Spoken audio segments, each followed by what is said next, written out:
नमस्कार, नवतेज टीवी देख रहे हैं आप और मैं आपके साथ हूं चंदा यादव। बुलेटिन की शुरुआत करेंगे। जयपुर में नाबार्ड की ओर से आयोजित स्टेट क्रेडिट सेमिनार के दौरान वित्त वर्ष 2024 से 25 के लिए स्टेट फोकस पेपर का विमोचन किया गया है, जो राजस्थान राज्य में भौतिक और वित्तीय दोनों संदर्भों में दोहन योग्य जलावर यथार्थवादी ऋण वितरण की संभाव्यता पता चले और समेकित दस्तावेज भी हैं। राजस्थान में एकीकृत और सतत ग्रामीण समृद्धि सुनिश्चित करने के उद्देश्य से राष्ट्रीय कृषि और ग्रामीण विकास बैंक नाबार्ड ने वित्त वर्ष 24 से 25 के लिए 3.62 लाख रुपए करोड़ की प्राथमिकता क्षेत्र ऋण संभाव्यता और अनुमान लगाया है। ऋण की संभावित राशि पिछले साल के अनुमान की तुलना में 32% अधिक है।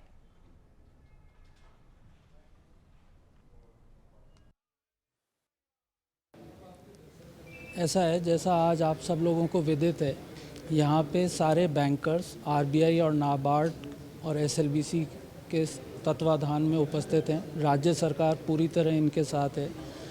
केंद्र सरकार और राज्य सरकार सारे बैंकर्स के साथ मिलके इस बात के लिए कटिबद्ध है कि प्रदेश के प्रत्येक ज़िले दूरस्थ कोने में विकास की गंगा बहाई जाए, प्रत्येक इंडिविजुअल को, फैमिली को लाइवलीहुड, अपने जीविकोपार्जन के लिए समुचित संसाधन मिलें।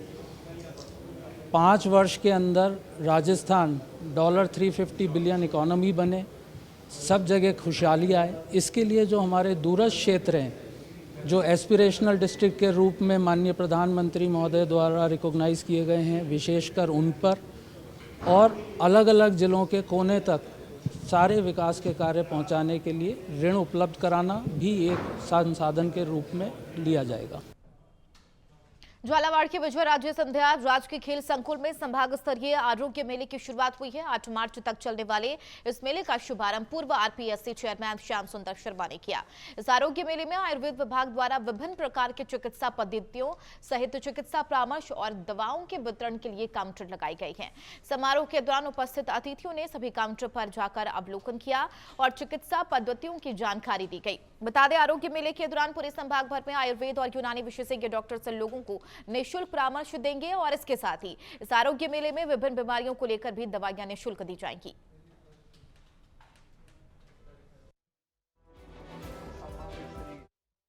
संभागीय स्तर का ये आरोग्य मेला यहाँ पर 4 दिन का शुभारंभ हुआ है। निश्चित रूप से आज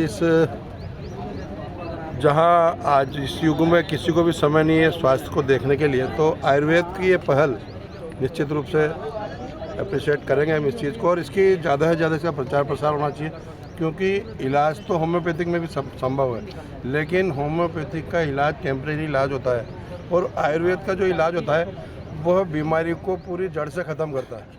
और आज जिस प्रकार का खान पान है, कैंसर बनता जा रहा है, लोगों के कार्डियक बीमारी, न्यूरो और फलाना, इस तरह से एलोपैथिक से उसे तुरंत इलाज तो मिल जाता है, लेकिन आयुर्वेद का इलाज पूरे जीवन भर शरीर को स्वस्थ रखता है।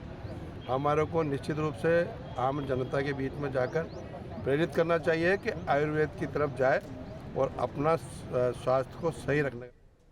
अलीगढ़ के अहिल्याबाई होलकर स्टेडियम में चित्र प्रदर्शनी का उद्घाटन किया गया है। इस प्रदर्शनी के जरिए केंद्र और राज्य सरकार की जन कल्याणकारी योजनाओं के बारे में बताया गया है। इस प्रदर्शनी का उद्घाटन बीजेपी विधायक अनिल पाराशर ने किया। इस दौरान विधायक अनिल पाराशर ने कहा कि पीएम की योजनाओं की वजह से देश के आखिरी व्यक्ति को लाभ पहुंचा है। उन्होंने कहा, मोदी तीसरी बार प्रधानमंत्री बनेंगे और भारत का विश्व में फिर से डंका बजेगा और यूपी विकास कार्यों के ग्रोथ का इंजन साबित होगा। देखिए, आज हम सब जानते हैं कि यूपी की विकास गाथा को लेकर यहाँ पर एक विकास प्रदर्शनी का शुभारंभ हुआ है और कुल मिलाकर कहा जाए, मोदी जी के 10 वर्ष के शासनकाल में उत्तर प्रदेश का विकास कार्य, प्रदेश के 7 वर्ष के शासनकाल में उत्तर प्रदेश का विकास कार्य और डबल इंजन की सरकार और यूपी पूरे हिंदुस्तान का जो एक ग्रोथ इंजन बना है, उसका पूरा विवरण यहाँ पर आपके सामने सम्मुख है। और आगे आने वाले समय में यूपी हिंदुस्तानी नहीं, विश्व के सर्वश्रेष्ठ पटल पर उभर कर आएगा, ऐसा हम सबको उम्मीद है। डबल इंजन की सरकार आपके सामने जैसा काम कर रही है, चाहे कानून व्यवस्था का मामला हो, चाहे विकास कार्यों का मामला हो, चाहे जन कल्याणकारी कार्यों का मामला हो, हर स्तर पर रोजगार देने से लेकर इंफ्रास्ट्रक्चर से लेकर उद्योगों की स्थापना से लेकर जिस तरह का माहौल यूपी को लेकर आज बना है, विशेषकर देश ही नहीं, देश के बाहर ग्लोबली अगर आप जाएंगे विदेशों में, जिस तरह से योगी जी की सरकार के प्रति एक परसेप्शन बदला है जनता का। प्रदेश सरकार एवं केंद्र सरकार द्वारा आयोजित विभिन्न कार्यक्रमों, योजनाओं, जन कल्याणकारी योजनाओं पर आधारित चित्र प्रदर्शनी का आयोजन आज अलीगढ़ में किया गया है। प्रदर्शनी का उद्देश्य है कि जन सामान्य के मध्य जो भी कार्य किए जा रहे हैं उनको लाभान्वित किया जा रहा है, उनसे जन जन को दिखाया जाए, पहचाना जाए कि हमने सरकार द्वारा क्या क्या कार्य किए जा रहे हैं। जैसे अभी हाल में अयोध्या धाम में राम मंदिर की स्थापना की गई है। पर्यटकों का जो सबसे बड़ा पसंदीदा राज्य आज उत्तर प्रदेश बनकर उभरा है। सांस्कृतिक केंद्र के रूप में मथुरा को भी हम जो है उसमें शामिल करने जा रहे हैं।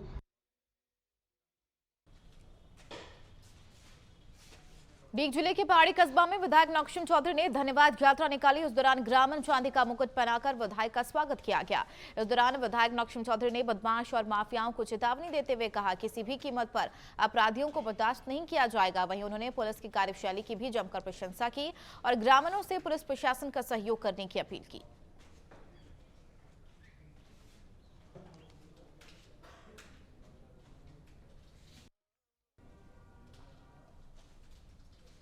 फिर जयपुर के रूप में नारायण छिपा फाउंडेशन के तत्वाधान में 7 मार्च को आरएनसी पुरस्कार वार्षिक समारोह का आयोजन किया जाएगा।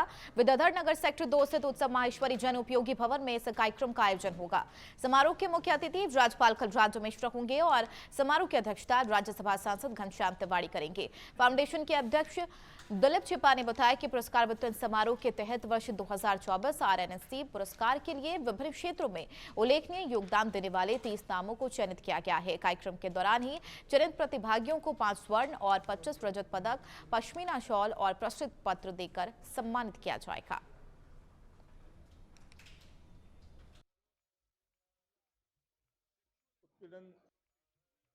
दिनांक 7 मार्च 2024 गुरुवार को उत्सव माहेश्वरी जन उपयोगी भवन विद्याधर नगर सेक्टर 2 में आयोजित किया जाएगा। समारोह के मुख्य अतिथि माननीय कलराज मिश्र, माननीय राज्यपाल राजस्थान रहे और मुख्य अतिथि श्री घनश्याम जी तिवारी, माननीय सांसद राज्यसभा होंगे और अन्य समाज के गणमान्य अतिथिगण भी उपस्थित रहेंगे जो इन पुरस्कार देकर इन प्रतिभाओं को सम्मानित करेंगे।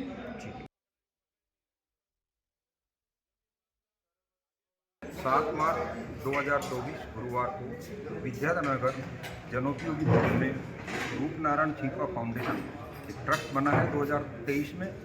उसका उद्देश्य पूरे भारत में मानवीय मूल्य में जो समाज को किसी भी क्षेत्र के अंदर आगे बढ़ा रहे हैं उनको प्रोत्साहन देने के लिए कार्यक्रम किया गया है। बहुत अच्छा कार्यक्रम है।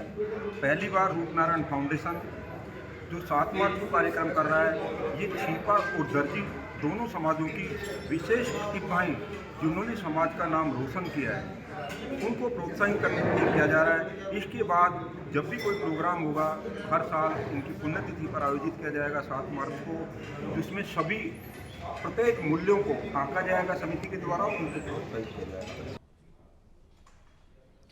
श्री अखिल राणा राजपूत समाज की ओर से अक्षयम होटल में प्रेस कॉन्फ्रेंस आयोजित की गई, जिसमें राणा राजपूत के पता चले प्रतिनिधियों ने समाज के हक और अधिकारों को लेकर बीजेपी और कांग्रेस में उचित अनुपात में प्रतिनिधित्व की मांग रखी। संस्था के प्रदेश संरक्षक रणजीत सिंह गोदिया ने पीसी को संबोधित करते हुए बताया कि राजनीतिक दलों की ओर से अनदेखी के चलते हुए रावणा समाज में काफी रोष है। इसी वजह से आज तक किसी भी राष्ट्रीय दल ने राजपूत समाज को संसद में प्रतिनिधित्व नहीं दिया। इसके साथ ही रावणा राजपूत समाज में बीजेपी और कांग्रेस से लोकसभा चुनाव के लिए एक टिकट की मांग भी रखी गई।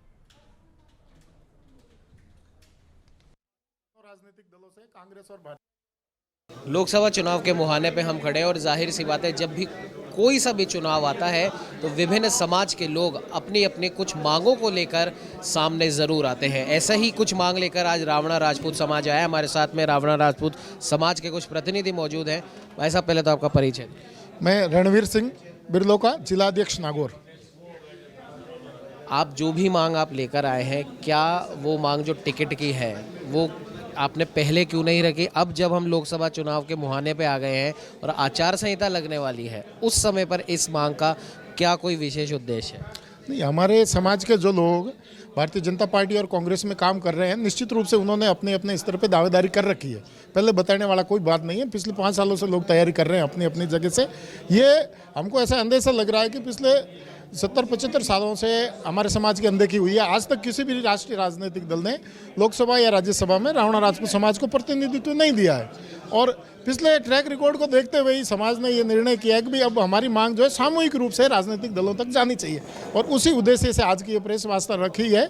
और इस प्रेस वार्ता के माध्यम से समाज अपनी मांग आपके माध्यम से सरकार और संगठन तक पहुंचाना चाह रहा है, इसलिए ये प्रेस वार्ता रखी है। एक विशेष बात यह है कि विधानसभा चुनावों से पहले आपके ही समाज से आने वाले रणजीत सिंह सोडाला जी को एक पद दिया गया था, क्या उतने से खुश नहीं है? नहीं, समाज तो खुश था उनके पद से, और भी लोग डिजर्व करते हैं। सोडाला जी हमारे समाज के प्रदेश अध्यक्ष है, भारतीय जनता पार्टी में पिछले 40 सालों से कार्यरत है। आज पूरे समाज को घूम घूम के राजस्थान में जागृत करने का उन्होंने काम किया है। जैसे लोग उनको रावणा राजपूत समाज का अम्बेडकर भी कहते हैं, तो उस पद से संतुष्ट थे हम लोग।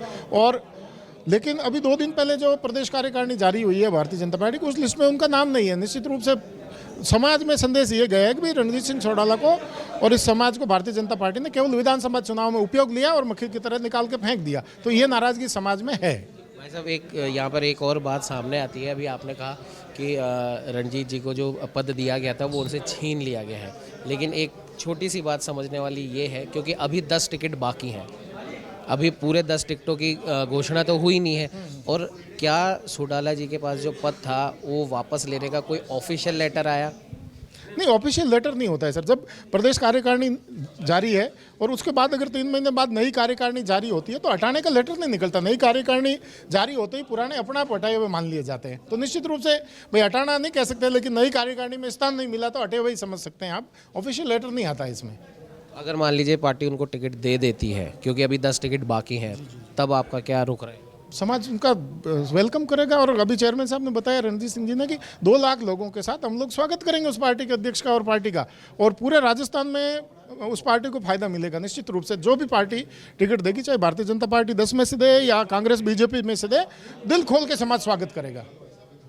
तो ये थे हमारे साथ रणवीर जी, और इनका साफ तौर पर ये कहना है कि अगर रावणा राजपूत समाज को कोई प्रतिनिधित्व नहीं मिलता है तो आगे क्या कुछ आंदोलन होगा, उसके लिए दोनों ही प्रमुख पार्टियां तैयार रहे। सहयोगी कैमरामैन अजय के साथ उमंग माथुर, नवतेज टीवी, जयपुर। खबरों में बढ़ेंगे आगे। पाली के बांगड़ हॉस्पिटल में सोनोग्राफी को लेकर अस्पताल परिसर में हंगामा हो गया। मरीज और डॉक्टर दोनों ने एक दूसरे पर मारपीट करने का आरोप लगाया है। मरीज का कहना है कि वो सोनोग्राफी के लिए 3 घंटे से लाइन में लगा था, लेकिन डॉक्टर ने अन्य लोगों को सोनोग्राफी के लिए बुला लिया और जब अंदर जाकर शिकायत की तो डॉक्टर मारपीट करने लगा। वहीं डॉक्टर का कहना है कि लाइन से वो मरीजों को देख रहे थे, लेकिन यह बुजुर्ग मरीज अंदर आकर बवाल करने लगा और मारपीट भी की। वहीं मौके पर पहुंची पुलिस ने मामला शांत कराया और हंगामे के चलते करीब 20 मिनट तक सोनोग्राफी का कार्य बंद रहा।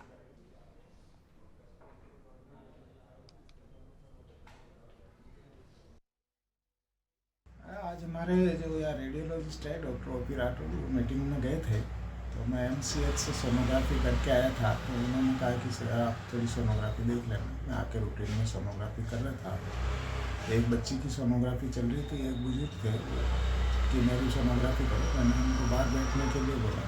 इस बीच उन्होंने दरवाजे के लात मार के अंदर आ गए। उनको मैंने वापस बाहर ले जाना चाहा तो उन्होंने पहले तो मेरे पर आरोप लगाया कि आपने मेरे पेट में मुक्का मारा। फिर मैंने कहा बाबा आज तक किस डॉक्टर ने किसको मारा है, आप बाहर चलिए आराम से और अभी आपकी सोनोग्राफी हो जाएगी। इस बीच उन्होंने मेरे पर पहले तो कुर्सी उठा के हमला करने का प्रयास किया, उसके बाद में फिर एक लकड़ी का स्टूल उठाया। फिर वो मेरे साथी ने बीच बचाव किया, उससे मेरी भी उंगली में फ्रैक्चर हुआ और मेरे मुँह पर भी थोड़ी लगी। उसके बाद में फिर मेरे साथी मुझे निकाल के वहाँ से ले गए और वो फिर उन्होंने हंगामा किया और दरवाजों को लात वगैरह मारने का प्रयास किया। धौलपुर में आरक्षण संघर्ष समिति के बैनर तले कुशवाहा समाज राजपूत छात्रावास पर धरने पर बैठ गए और जिला प्रशासन और राज्य सरकार को 24 घंटे का अल्टीमेटम दिया है। मांग में कुशवाहा समाज का कहना है कि अगर सरकार ने 12% आरक्षण और लव कुश बोर्ड को वित्तीय बोर्ड का दर्जा नहीं दिया तो कुशवाहा समाज उग्र आंदोलन करेगा। आरक्षण संघर्ष समिति के प्रदेश संयोजक वासुदेव कुशवाहा ने कहा कि कुशवाहा समाज की महापंचायत होनी थी, लेकिन प्रशासन ने परमिशन नहीं मिलने की वजह से विशेष पंचायत में कन्वर्ट किया है।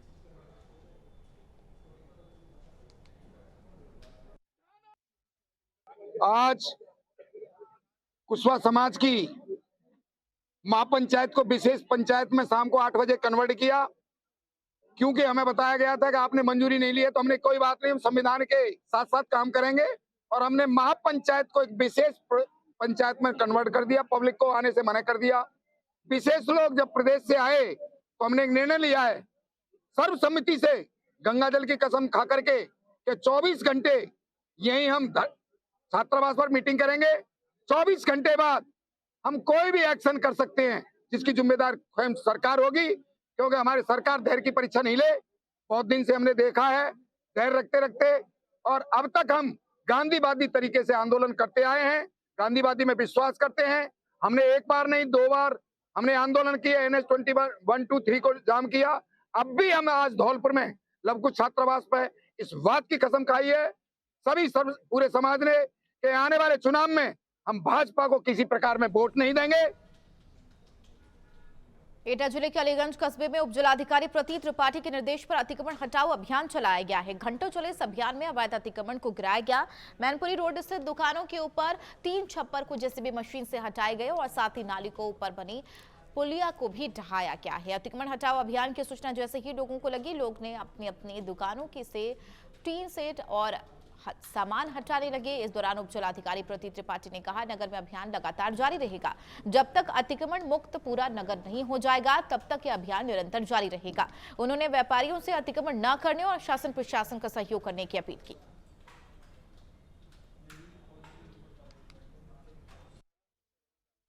देखिए, माह दिसंबर में यहाँ के व्यापार मंडल के साथ हमारी बैठक हुई थी। उस समय हम लोगों ने आपसी सहमति से तय किया था कि अलीगंज कस्बे में जो भी हमारा अतिक्रमण है उसको हम लोग आपसी सहमति से हटवा लेंगे। फिर उसके बाद थोड़ी ठंडी वगैरह ज़्यादा पड़ गई, तो उस समय ये अभियान रुका रहा। और अभी जनता दर्शन में भी और आम जनमानस के द्वारा जो है शिकायतें निरंतर हो रही थी। यहाँ जाम की स्थिति भी लगातार बनी रहती है। उस परिप्रेक्ष्य में हम लोगों ने प्रयास किया है कि व्यापारियों की सहमति से ही जो भी अतिक्रमण है उसको हटाने का प्रयास किया जाए। अतिक्रमण हटाने का जो भी हमारा कार्यक्रम है वो व्यापारियों से वार्ता करके आपसी सहयोग के साथ ही किया जा रहा है। खबर झालावाड़ से है, जहां जिले के आशा सहयोगियों ने मंगलवार को मिनी सचिवालय के बाहर प्रदर्शन किया। उन्होंने जिला कलेक्टर को ज्ञापन देकर न्यूनतम मजदूरी 18,000 रुपए समेत अन्य मांगों से अवगत कराया है। कलेक्टर ने आशा सहयोगियों के बीच पहुंचकर ज्ञापन लिया और उनसे जिले में होने वाली समस्याओं को लेकर बात की। इस दौरान आशा सहयोगियों ने कलेक्टर को ज्ञापन भी सौंपा।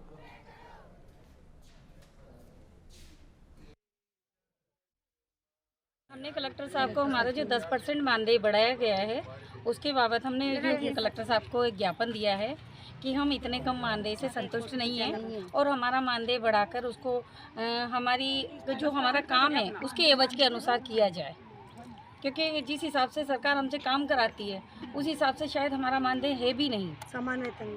समान वेतन आयोग के अनुसार भी यदि देखा जाए तो कम से कम 18,000 तो हमारा मानदेय होना चाहिए। अभी कितना मिल रहा है? अभी हमें 4,500 मतलब 10% बढ़ाने के बाद 4,500 मानदेय होगा। वो भी बढ़ेगा। वैसे 4,098 रुपये हमारा मानदेय है और उसके हिसाब से मतलब इतने कम मानदेय में हमारा तो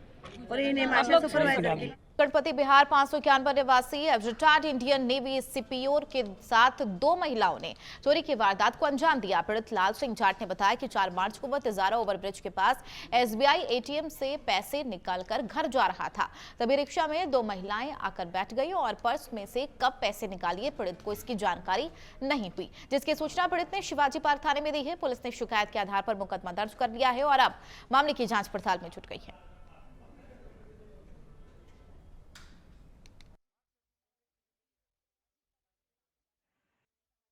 मैं 4 मार्च को लगभग 1:45 बजे के करीब SBI ATM से पैसे निकाल के और बाहर निकल रहा था।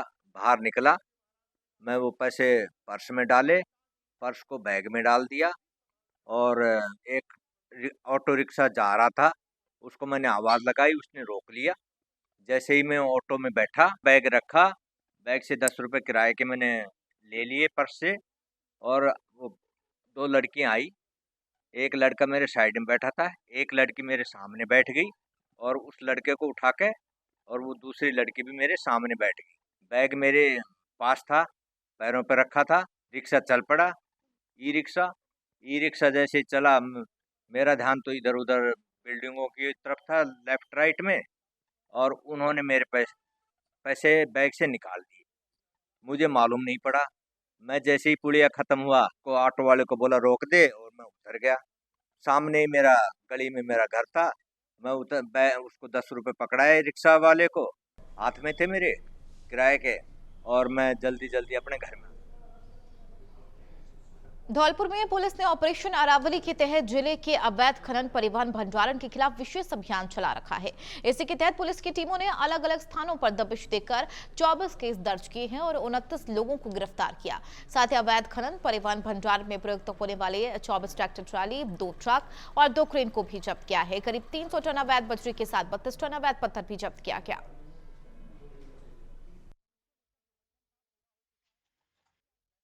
निरीक्षक महोदय भरतपुर रेंज श्री राहुल प्रकाश सर के नेतृत्व में उनके एक अभियान चलाया 5 आज की डेट को पूरे रेंज में चला। तो हमारे ज़िले की जो परफॉर्मेंस है वो मैं आपको अवगत कराना चाह रहा हूँ। इस अभियान में हमारे ज़िले के समस्त SHOs, पूरी DST टीम, QRT टीम, मैं स्वयं नेतृत्व करके हर थानों में जो अवैध खनन या अवैध बजरी परिवहन उसके खिलाफ हमने कार्रवाई की है। टोटल हमने 24 मुकदमे दर्ज किए हैं, अभी और भी मुकदमे दर्ज किए जा रहे हैं। और हमने इसमें 24 ट्रैक्टर ट्रॉलीज जब्त की हैं, जिसमें मैक्सिमम बजरी परिवहन के थे, कुछ इसमें पत्थर परिवहन के भी थे, अवैध माइनिंग के भी थे। 2 ट्रक पकड़ा है हमने, जिसमें बजरी थी जो हमने हाईवे पे पकड़ा है। क्रेन पकड़ा है हमने, एक LNT मशीन हमने सरमथुरा एरिया में पकड़ी है, और एक कंप्रेशर जो रमदा एरिया है वहाँ से माइनिंग करते हुए पकड़ा गया है। इसमें टोटल 300 टन अवैध बजरी और 32 टन अवैध पत्थर, और अभी कार्रवाई चल रही है। उधर आगामी लोकसभा चुनाव को लेकर कोटा ग्रामीण की पुलिस पूरे तरीके से मुस्तैद नजर आ रही है। खातौनी क्षेत्र में मध्य प्रदेश सीमा पर नाकेबंदी शुरू करके संदिग्ध लोगों पर पुलिस निगाह रख रखी है। बता चले, ग्रामीण SP करण शर्मा ने बताया कि इन दिनों MP सीमा पर पुलिस के अतिरिक्त बल की तैनाती की गई है, जो कि अवैध गतिविधियों पर नजर रख रही है।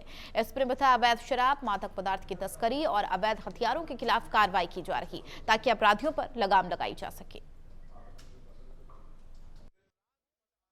राज्य सरकार की 100 दिवसीय कार्य योजना के तहत काफ़ी सारे जो अपराधी हैं, जिनमें हार्डकोर हैं, HS हैं, या लगातार क्राइम करने वाले जो हैं, उनके ऊपर लगातार हम लोग कार्रवाई कर रहे हैं। इसी दौरान हमारे IG साहब के निर्देशन में हम लोगों ने अभी कल एरिया डोमिनेशन की भी कार्रवाई की थी, जिसमें काफ़ी पुराने जो लोग वांटेड थे उनको हमने अरेस्ट किया है, जिसमें कई सारे स्टैंडिंग वारंटी, अरेस्ट वारंटी लोग थे, और कई मुकदमों में वांछित चल रहे थे, उनको हमने।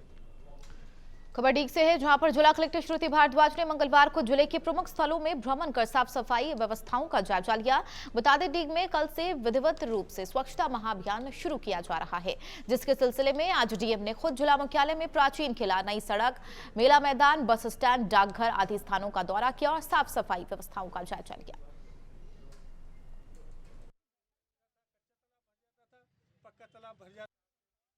सभी अधिकारियों के साथ हमने पूरे क्षेत्र का जायज़ा लिया है, साफ़ सफाई के परिप्रेक्ष्य में देखा है, बस स्टैंड को देखा, मेला ग्राउंड देखा, नई सड़क देखी, जरूरथर गए, रूरल अर्बन सभी एरियाज चेक किए, और अभी हम यहाँ पे डीग किले पे खड़े हैं। बहुत सारे इश्यूज़ हैं, साफ़ सफाई, मेंटेनेंस, पानी का निकासी, नाले, गंदगी, तो बहुत सारा काम शेष है। इसको अभियान के स्वरूप में हम लोग शुरू करने जा रहे हैं कल से, और सभी विभाग इसमें अपना सहभागिता निभाएंगे, और हमें उम्मीद है कि हम बहुत अच्छा इसको अभियान को सफल। उधर टोंक जिले में इन दिनों खनन माफियाओं का आतंक जोरों शोरों पर है। माफियाओं के हौसले इस कदर बुलंद है कि अवैध बजरी के अवैध स्टॉक चलने वाले खनन माफिया किसानों के फसलें नष्ट कर रही हैं और विरोध करने पर जान से मारने की धमकियां दी जा रही है। लगातार अवैध खनन होने से जलस्तर भी गिरता जा रहा है। ग्रामीणों ने कई बार इसकी शिकायत प्रशासन से की, लेकिन समस्या जस की तस बनी हुई है।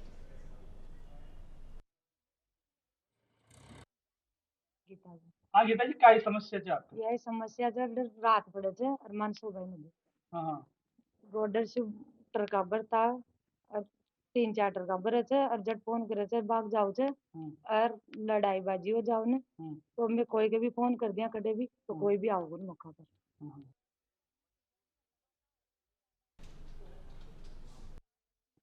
આજે રોજીના લોડર ઓર્ડર ચાલે છે અને ખૂબ પાઇપાન ફોડ છે છાવની એ કરે છે કે સોની માને कोई की अंडी अंडी फोड़ गया अंडी नहीं तोड़ के गेट पे हेटर लेना देना सारे सारे चलते हैं ये तो किस तरीके से चलते हैं? रात में दिन में चलते हैं तो क्या कोई प्रशासन कोई विश्वास आई ना कर आपको अब तक क्या क्या नुकसान हो गया है? पाइप फोड़ दिया और वो पाइपों को ऊपर ही को जाता है। अब मेरा तो यही निवेदन है कि जो वैसे तो बजरी अभी बंद बताए, लेकिन ये तो ऐसे चल रही है जैसे खुली हुई हो। ऐसे इन बजरी माफियाओं के अंदर कोई किसी प्रकार का कोई खो भय कुछ भी नहीं है। तेज वाहन तेज गति से चलाते हैं, किसी प्रकार का कोई भय नहीं इनके अंदर। तो मैं तो यही चाहता हूँ। यहाँ पर बहुत बड़ा अवैध खनन चल रहा है, कोई कार्रवाई नहीं, कोई डर नहीं है, कोई खौफ नहीं है और ये दिन रात अवैध खनन करते हैं। और तो क्या इनके अंदर पुलिस का भी खौफ नहीं है? अगर पुलिस का खौफ होता तो ये क्या बजरी भी बाहर नहीं निकाल पाते थे। ने पुलिस को अवगत करवाया तो पुलिस ने भी इन पर कोई कठोर कार्रवाई नहीं की और फिर भी उसी रात उसी दूसरे दिन से बजरी के वाहन चल रहे हैं और लोड चल रहे हैं, कोई कार्रवाई नहीं है। अगर होती हमने कार्रवाई के लिए संतुष्ट दिए थे, उन्होंने ज्ञापन भी दिया था, एसपी ऑफिस भी दिया था, लेकिन कोई कार्रवाई नहीं। अगर होती कार्रवाई तो ये आज ये वाहन नहीं क्षेत्र में अवैध खनन एक बड़ी चुनौती है और जो गांव गहलोद है वहाँ से लगातार शिकायतें मिल रही है। किस तरीके से आप मॉनिटरिंग करेंगे, क्या करेंगे इसको लेकर? क्योंकि मैंने आज ही ज्वाइन किया है, मैंने आपको बताया भी था कि एक बार जहाँ भी जो संभावित क्षेत्र हैं जहाँ से भी कोई शिकायत प्राप्त हुई है वहाँ मौके पे जो संबंधित डिपार्टमेंट है उनकी संयुक्त टीम बना के और उनको पहले क्षेत्रों को चिन्हित करेंगे। उसमें एक बार फिर हम देखेंगे कि इस तरह की कार्रवाई वहाँ हो रही है और उस पर अपन क्या पाबंदी लगाई जाएगी। सभी संभावित क्षेत्रों में इस तरह की कोई भी शिकायत प्राप्त होती है तो उसमें हम बिल्कुल कार्रवाई करेंगे, पूर्ण रोकथाम का पूरा। उधर पुष्कर के ज्योतिबा पुलिस सर्कल के पीछे एक निजी जमीन पर नींव खुदाई का काम चल रहा है। इस दौरान 7 या 8 फीट लंबी दीवार ढह गई। दीवार गिरने से 2 मजदूर दब गए, जिनमें से एक की मौके पर मौत हो गई। वहीं दूसरे मजदूर को पुष्कर के राज्य चिकित्सालय में भर्ती कराया गया है, जहां प्राथमिक उपचार के बाद उसे अजमेर रेफर कर दिया गया। वॉल के नीचे खुदाई का काम कर रहे थे, एक कॉन्ट्रैक्टर था, उसने उन दोनों को वहाँ एम्प्लॉय किया था और उसमें ये दीवार उनके ऊपर गिरने से एक तो इंजर्ड हुआ है, उसको हॉस्पिटल में एडमिट किया है और सेकंड की ऑन द स्पॉट डेथ हो गई है। तो अभी तो इन्वेस्टिगेशन जारी है। अभी जो इनको एम्प्लॉय करके गया था वो भाग गया है, उसकी तलाश जारी है। उसके बाद वहाँ एक ट्रैक्टर मिला है। उसके बाद जो डॉक्यूमेंटेशन प्रोसेस है वो जो हॉस्पिटल में वो चीज़ें चल रही है मेडिकल की। अभी तो पूरा मामला अभी थोड़े इन्वेस्टिगेशन के बाद ही पता चलेगा कि वो उनकी डेथ कैसे। मैं यहाँ पे सुबह को आया था पुष्कर अपने होटल पे, तो यहाँ पे चाय वाले ने मेरे को फ़ोन करा कि अध्यक्ष जी कहाँ पे हो आप, आपकी पीछे की दीवार गिर गई है, कोई जेसीबी चला रहा है पीछे। तो मैं फ़ौरन तुरंत यहाँ पे आया, मुझे मालूम पड़ी, मैं अंदर गया तो वहाँ पे मैंने देखा कि 2 आदमी दबे हुए थे, लोग उनको निकालने की कोशिश कर रहे थे। तो मैंने यहाँ पे पूछा क्या बात हुई, कि यहाँ पे हम लोग नींव खोद रहे हैं जेसीबी से। जेसीबी वहीं पे खड़ी थी, ट्रैक्टर खड़ा था, पत्थर डले हुए थे और एक आदमी आधा बाहर था और वो चिल्ला रहा था। तो लोगों ने एक को तो बाहर निकाल लिया। मैंने पुलिस को फ़ोन करा कि आप तुरंत आइए, एम्बुलेंस भेजिए, यहाँ पे 2 आदमी नीचे दब गए हैं। पुलिस 5 मिनट के अंदर पुलिस आ गई, एम्बुलेंस आ गई, एक को अजमेर ले गए तत्काल। और उसके बाद में जो मतलब दूसरा जो घायल हुआ है वो आपके सामने उसको हॉस्पिटल ले गए हैं। खोदी बट बेलदार है तो अपने दब गया, अडार खोदी बिल्कुल। अच्छा, अडार खोदी जो भर्ती है वो तो नींव की तो कोई गलती है कोई नहीं। अडार खोदी जो ऊपर दब गया, बटे दबी उड़ा, 2 ने, एक ने तो काट ली और एक ने हॉस्पिटल ले गया, एक मौका पर ही मर गई। ये जमीन किसकी है? ये जमीन तो अभी कोई मालिक यहाँ उससे भाग गई है, कोई है नहीं। अजमेर जिले की विशेष अदालत ने नाबालिग के दुष्कर्म के मामले में आरोपी को 20 साल के कठोर कारावास की सजा सुनाई है और आरोपी पर 49,000 रुपए की आर्थिक दंड भी लगाई है। बता दें, अभियोजन की ओर से प्रकरण में 16 गवाह और 29 दस्तावेज पेश किए गए। डीएनए रिपोर्ट से भी पीड़िता के साथ दुष्कर्म की पुष्टि हुई है, जिसके बाद न्यायालय ने आरोपी को 20 साल की कठोर कारावास की सजा सुनाई है।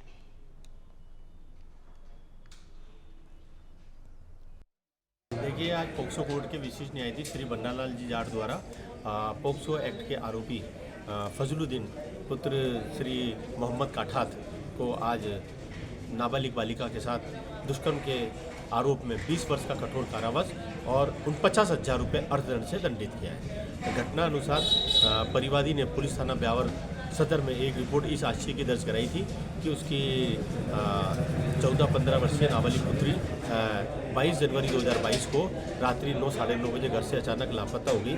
उसको काफ़ी ढूंढा, तलाश नहीं करा। जब घर के अंदर ढूंढा तो घर के ढूंढने में उसको उनके पिताजी को एक मोबाइल मिला। उस मोबाइल से नंबर डायल करा तो पता पड़ा कि वो नंबर फजलुद्दीन का है। फिर उसके पिता ने फजलुद्दीन के विरुद्ध ब्यावर सदर थाने में रिपोर्ट दर्ज कराई। रिपोर्ट दर्ज होने के बाद लगभग 2 माह 10 दिन बाद पुलिस उसको दिल्ली उत्तम नगर से पीड़िता और अभियुक्त को दस्तयाब करके लेकर आई और यहाँ पर लाके पीड़िता के बयान कराए, 164 के बयान कराए। पुलिस ने आरोपी के खिलाफ माननीय न्यायालय के समक्ष आरोप पत्र पेश किया। अभियोजन की ओर से प्रकरण में 16 गवाह और 29 दस्तावेज प्रदर्शित कराए गए और विधि विज्ञान प्रयोगशाला से प्राप्त DNA रिपोर्ट से भी पीड़िता के साथ दुष्कर्म की घटना की। चलिए फिलहाल की खबरों में मेरे साथ इतना ही। देश दुनिया की तमाम खबरों के लिए बने रहिए नवतेज टीवी के साथ। नमस्कार।